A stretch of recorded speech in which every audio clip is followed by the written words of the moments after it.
Hello guys, this is my lecture 2 और आज के इस लेक्चर में हम basic concept of C plus plus पढ़ेंगे। और अगर आपने मेरा पिछला लेक्चर नहीं देखा तो आप जाके जल्दी जल्दी मेरा पिछला लेक्चर देखना है ताकि ये सीरीज़ में आपको कोई डिफ़िकल्टी आगे पेश ना आए। तो बेसिक के सेंस हमारे पास सी प्लस प्लस क्या है। पहला है हमारे पास केस सेंसिटिव है। ये एक लैंग्वेज है जो केस सेंसिटिव है। फॉर एग्जांपल आपके पास एक वर्ड है मेन, सही है। वो मेन का एम हम कैपिटल नहीं लिख सकते। अगर हमारे पास एम कैपिटल में स्मॉल में दिया हुआ है तो हमने स्मॉल में ही लिखना है। अगर कोई ऐसा लफ्ज़ है जो मिसाल तौर पे इस लैंग्वेज के अंदर एग्जिस्ट करता है, लैंग्वेज का पार्ट है, तो हम उसे वैसे नहीं लिख सकते, जिसकी वजह से हमारे पास क्या कंपाइलर एरर आ जाएगा। ये हमने बेसिक 2 पॉइंट मैंने बताए हैं, जिसमें मैंने ये दोनों चीज़ें ही बता दी हैं जो मैंने आपको उर्दू में कन्वर्ट करके बता दी हैं। Basic of C plus plus structure का हमारा बेसिक जो स्ट्रक्चर होता है वो पहले हैशटैग आईओ स्ट्रीम होता है, फिर इंटीजर मेन होता है, आखिर में हम रिटर्न 0 लिखते हैं और उसका नाम क्या है, ब्रैकेट को बंद कर देते हैं। बेसिक कॉन्सेप्ट हमारा यही है, जिसमें हम लोग IO stream input output stream होता है, हमारे पास इंटीजर मेन है जिसमें हम लोग पूरा प्रोग्राम एग्जीक्यूट करेंगे, पूरा कोडिंग वगैरह जितना भी पार्ट आएगा वो सारा मेन में आएगा, और returning 0 value to the main function ही हमारे पास रिटर्न 0 होता है। सही। अब हमारे पास बेसिक आउटपुट लिखने के लिए हमारे पास एक कोड होता है। बेसिक क्या होता है हमारे पास, कोड ये होता है, कोड सिंपल सा होता है। जिस तरह मैंने सी आउट लिखा, सही। सी आउट के बाद मैं यूँ को वर्ब लिखूँगा, लिखने के बाद 2 कॉमा डालूँगा, फिर मैं लिखूँगा दिस। ये बेसिक मैंने जो सारा लिखा हुआ है इधर, this is C plus plus language. और आखिर में टर्मिनेटर। टर्मिनेटर हमारे पास इस फॉर्म में कीबोर्ड बना हुआ होगा, आप देखेंगे तो आपको पता लग जाएगा टर्मिनेटर है क्या। तो ये हमारे पास सैम्पल एक आउटपुट है, यानी कि वैसे ही इन्होंने कोड लिखा है, बिल्कुल बेसिक बच्चों वाला कोड, जिसमें आपने ये सारी चीज़ें लिख देनी हैं। जब आप लिखेंगे तो आपके पास आउटपुट में सिर्फ ये चीज़ शो होगी, सैम्पल प्रोग्राम। सही।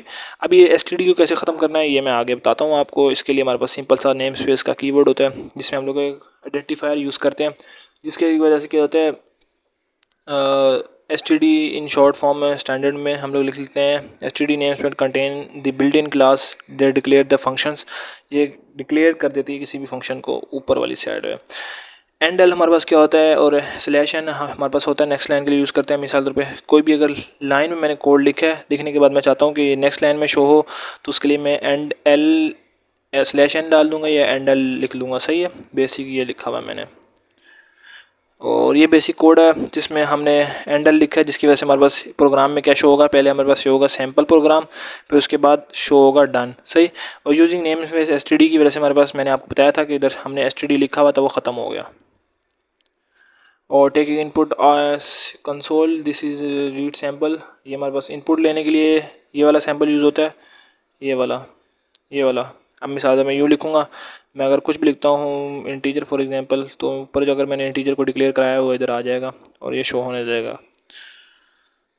अभी ये इंट ए है, ये मैंने इधर डिक्लेयर कराया हुआ है, मैंने बताया तो था आपको। सही। अब मैं ए सिर्फ इधर लिखूँगा जिससे मेरे को पता लगेगा रीड सैम्पल है हमारे पास। सही है। Take variable after this after sample, यानी कि इसके बाद ये क्या है, इंटीजर ए को इधर डिस्प्ले कराना शुरू कर देगा। इंटीजर ए में हमारे पास जो भी वैल्यू होगी वो इधर डिस्प्ले होना शुरू हो जाएगी, यानी कि जो भी वैल्यू इसने पुट की हुई होगी। Taking multiple inputs in a single statement, हम मल्टीपल स्टेटमेंट्स को एक सिंगल स्टेटमेंट में लिख सकते हैं।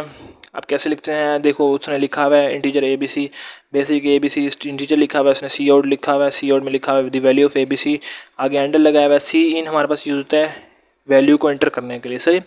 अब आप बेसिक से अगर स्टार्ट कर रहे हैं, बिल्कुल न्यू प्रोग्रामर हैं, तो आपने बेसिक चीज़ें याद कर लेनी है। सी आउट किस लिए होता है, आउटपुट दिखाने के लिए। सी आउट, आउट मतलब आउटपुट, सी इन, इन मतलब इनपुट। बस समझ आइए, इस तरह आपको पता लग जाएगा।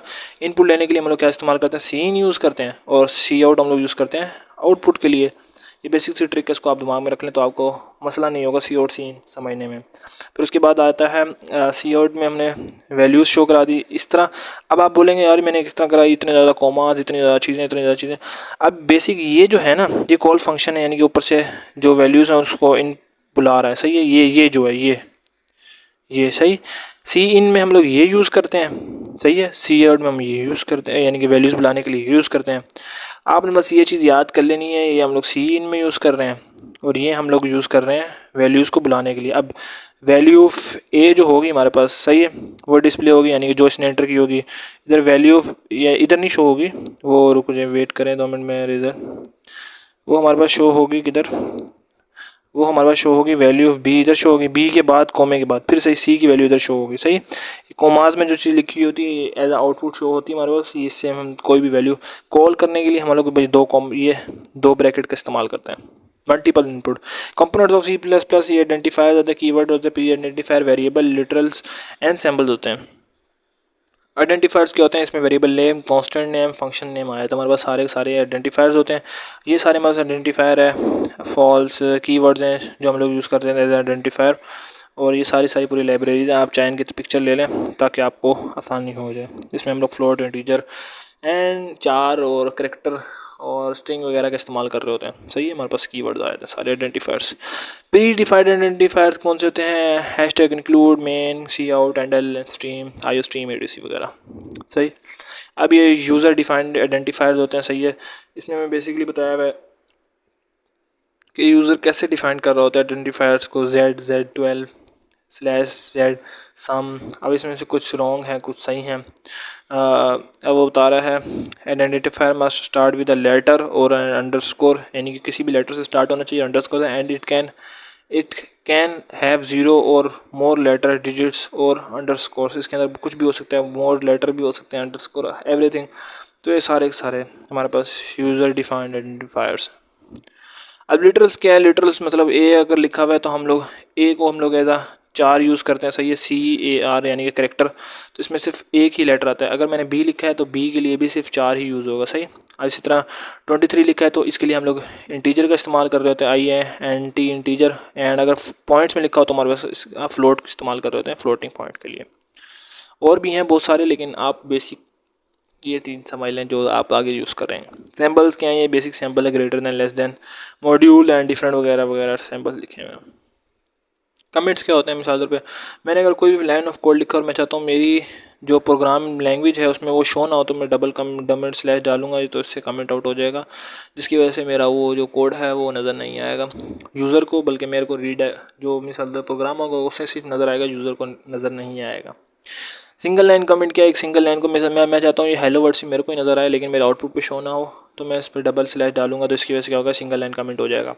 मल्टीपल लाइन, अगर मैं 5-6 लाइनों को मल्टीपल्स लाइन को कमेंट करना चाहता हूँ उसके लिए हमारे पास ये सैम्पल्स यूज़ होते हैं बेसिक्स। फिर इसके बाद आता है डेटा टाइप्स क्या, हमारे पास integer, character, boolean, floating point and void. हमारे पास void with no return type होता है हमारे पास, और ये मैंने शुरू में आपको बता दिए। फ्लोटिंग पॉइंट में क्या होता है हमारा 53 पॉइंट में अगर लिखा होता है ये हमारा फ्लोटिंग पॉइंट होता है बुलियन में, और करेक्टर में CHAR में हमारे पास आ जाते हैं ABCD एंड ETC। इंटीजर में 1 2 3 4 5 6 कुछ भी आ सकते हैं। सही।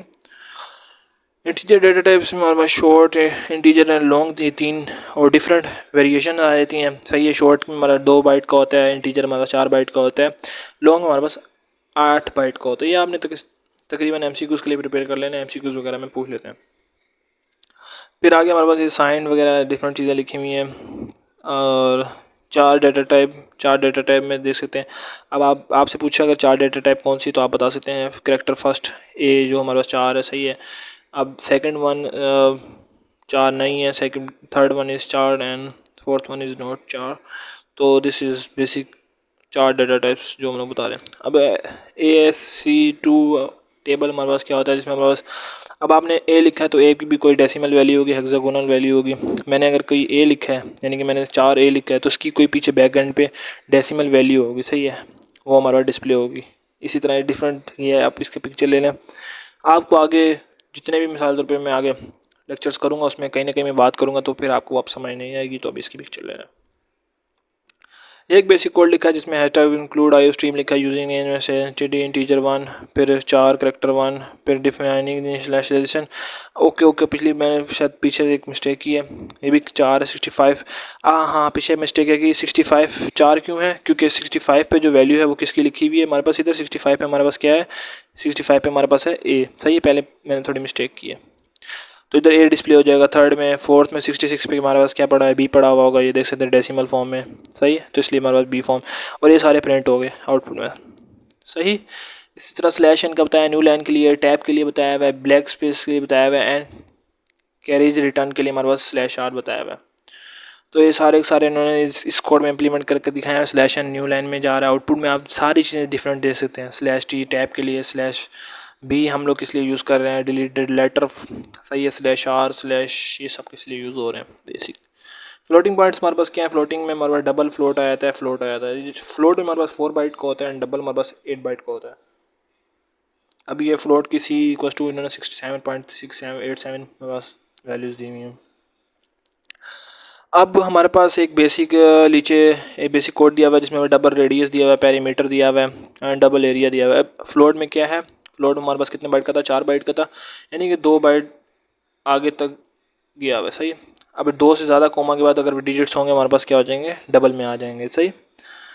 अब स्ट्रिंग हमारे पास hashtag include string, basic string की यूज़ किया हुआ है। क्या बताया हुआ है, it is collection of character ending with in null character /0 and string का यूज़ कैसे। अच्छा, अभी आप देख सकते हैं स्ट्रिंग क्या है हमारे पास, स्ट्रिंग क्या है हमारे पास, यानी कि कोई भी करेक्टर है जो नल करेक्टर पे यूज़ 0 हो रहा है। यानी कि स्ट्रिंग में हमारे पास क्या होता है, A B C, अगर हम कोई भी लेटर लिख रहे हैं वो हमारे पास स्ट्रिंग में एंड होते हैं, वो करेक्टर में नहीं आते। अगर हम लोग सिंपली C लिखते हैं तो हमारे पास 4 में आया था, लेकिन अगर ABC लिखते हैं तो हमारे पास स्ट्रिंग में आया था। सारी सिंपल सी बात है और ज़्यादा कोई गेम वेम नहीं है इसमें। बुलियन डाटा टाइप हमारे पास आती है, इसमें हमारे पास टू स्टोर है ट्रू और फॉल्स, यानी कि ट्रू और फॉल्स की फॉर्म में हम लोग बुलियन डाटा टाइप में चीज़ें सेव कर देते हैं। अगर ट्रू हुई तो 1 डिस्प्ले होगा, अगर फॉल्स हुई तो 0 डिस्प्ले होगा, बस और कुछ भी नहीं है। और ये सारी इसकी एग्जांपल दी हुई बेसिकली एक्स हमारे पास अगर 1 2 3 दिया हुआ है, वाई -8 दिया हुआ है, जेड इक्वल टू 0 दिया हुआ है। बेसिक कोड है, बेसिक चीज़ें हर चीज़ सही है। वर्ड में क्या हमारे पास no return type, no value और फंक्शंस की कोई रिटर्न टाइप नहीं होता, ये सारी चीज़ें इसमें लिखी हुई हैं। साइज ऑपरेटर हमारे पास क्या होता है, अब इसमें हम लोग क्या करते हैं, साइज ये शॉर्ट चीज़ है। साइज ऑपरेटर हमारे पास a program to find size of all 3 integer types के। हम लोग अगर किसी भी इंटीजर टाइप का साइज फाइंड करना उसके लिए हम लोग साइज ऑपरेटर यूज़ कर रहे होते हैं। अब ये भी आगे हमने बेसिकली यूज़ किया, बेसिक कोड है हमारे पास जिसमें हम लोग डिफाइनिंग है variable input first transaction, adjusting the variable input second transaction input है थर्ड एंड आउटपुट और further define at the time of initialization and single assign value can not be alternative updated after that. 2 method हमारे पास होते हैं। Const keyword का use कर रहे होते हैं हम, डिफाइन प्री प्रोसेसर डायरेक्टिव का यूज़ कर रहे होते हैं एदा कॉन्स्ट में। सही। कॉन्स्ट लिटरल हमारे पास है, बेसिक इसका कोड है, ये तो कोई पूछा नहीं जाता लेकिन आपको पता होना चाहिए। प्रीडिसेसर क्या होता है एंड पोस्टडिसेसर क्या होता है। It is use to define constant in C++ by giving alias name the value the method define constant global. Syntax इसका क्या होता है, और बेसिक सेंटेंस ये slash hashtag define constant name value example define pi 3.14 and syntax और example basic आ गया, आपको पता लग जाएगा। अब हम लोग देख सकते हैं कॉन्स्ट का कीवर्ड हमने यूज़ किया, उसके बाद हमारे पास बेसिक हम लोग सिर्फ सबको एक सिंगल लाइन में लिख सकते हैं। ऐसा नहीं है कि हम लोगों ने डिफाइन किया और उसको नेक्स्ट लाइन में ले जाएं, मिनट्स पर सेकंड उसको 2 दफ़ा नहीं लिख सकते। सही है। इंस्ट्रक्शंस क्या, type declare instruction, arithmetic instruction and control instructions हमारे पास होती हैं। सही है। डिक्लेरेशन क्या होती है, हम लोग पहले डिक्लेयर कर लेते हैं उसको मेन फंक्शन में, फिर उसको कॉल करते हैं और डिफरेंट शुरू में हम लोग कोई भी मिसाल पे चीज़ें उसको पहले डिक्लेयर करेंगे टॉप पे, फिर बाद में उसको कॉल करेंगे नीचे और उसको सॉल्व करेंगे। डिक्लेरेशन ऐसे बोलते हैं। अब इधर डिक्लेरेशन की भी आई कुछ 10 J कुछ 25 इज सेम एज इंटीजर, सही है। अब इधर इन्होंने डिक्लेरेशन ये भी सही है, स्टेटमेंट ये भी सही है, ये भी सही, ये सही नहीं है, सही ये भी सही है, फिर ये भी सही है। सही। सिंपल सी डिक्लेरेशन बताई हुई है। The following statement will not work. Okay, अब ये जो है ये काम नहीं करेगी, इसका नाम क्या है, पहले इसने डिक्लेरेशन में ABC बताया हुआ है, फिर बाद में उसका नाम क्या है, वर्क नहीं करेगी। सही। अर्थमेटिक इंस्ट्रक्शन दी हुई है कि पहले हम किसको सॉल्व करेंगे, फिर किसको कॉलेंगे, फिर किसको। इसके भी हमारे पास वो होता है कि पहले हम लोग डिवाइड को सॉल्व करेंगे, पहले ब्रैकेट को सॉल्व करेंगे, या किसको सॉल्व करेंगे, या मल्टीप्लिकेशन के आगे जाके आपको बताएंगे किस तरह सॉल्व होता है। ऑपरेशन अब हमारे पास ऑपरेटर्स आ जाते हैं, प्रेसिडेंस आ जाती है, एसोसिएटिव एंड एक्सप्रेशन आ जाती है, हर चीज़ की प्रेसिडेंस होती है। और ये हम अगले लेक्चर में कंटिन्यू करेंगे, थर्ड लेक्चर में, तो आपको सारी चीज़ें कवर हो जाएंगी। अगर आपको कोई भी क्वेश्चन है इस लेक्चर से रिलेटेड आप मेरे को कमेंट में पूछ सकते हैं। इसी से करते हैं अपनी ये सेकंड वीडियो का अख्ताम, लेक्चर 2 का अख्ताम। ओके, अल्लाह हाफिज़।